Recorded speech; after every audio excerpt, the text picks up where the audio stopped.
আসসালামু আলাইকুম। আজকে হচ্ছে আমার উইকেন্ডে আমি হচ্ছে একটা অর্গানিক অয়েল বানালাম, যেটার মধ্যে মেথি, কালো জিরা, পেঁয়াজ, রসুন দিয়ে আমি জাস্ট নারিকেল তেলটা হচ্ছে টেলে তারপরে হচ্ছে ছেঁকে এটার মধ্যে স্টোরেজ করে রেখে দিছি।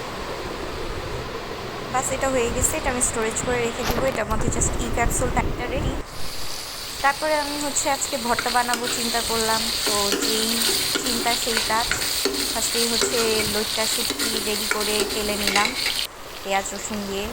দেন এটার মধ্যে আমি হচ্ছে একটা শুকনো মরিচের চিলি ফ্লেক্স আর কি আমি বাসায় মেক করে রেখে দিই সবসময়। এটাই আমি মাছ মাংস ভর্তা ভাজি সব কিছুর মধ্যে দিয়ে থাকি। তো এটা লাস্টের দিকে একটু দিয়ে তেলে নিলাম। দেন আমি হচ্ছে কালো জিরা পেঁয়াজ রসুন এটাও তেলে রেখে দিলাম।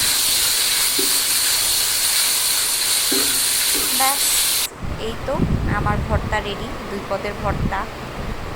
সাথে আমি আবার একটু ঢ্যাঁড়স ভাজি করলাম, ঢ্যাঁড়স ভাজি প্রিপারেশন চলতেছে। এই তো ঢ্যাঁড়স ভাজি রেডি করতেছি, পেঁয়াজ রসুন টমেটো দিয়ে একটু তেলে নিচ্ছি। ফার্স্টে পেঁয়াজটা ভেজে নিচ্ছি, দেন হচ্ছে তো টমেটোটা সল্টে করে দেন হচ্ছে ঢ্যাঁড়স দিয়ে অ্যাজ ইউজুয়াল মিক্স করে নিলাম ঢ্যাঁড়স ভাজি। ডান। আজকের জন্য বাস এতটাই। ভালো থাকবেন, সুস্থ থাকবেন। আল্লাহ হাফেজ, টেক কেয়ার, বাই বাই।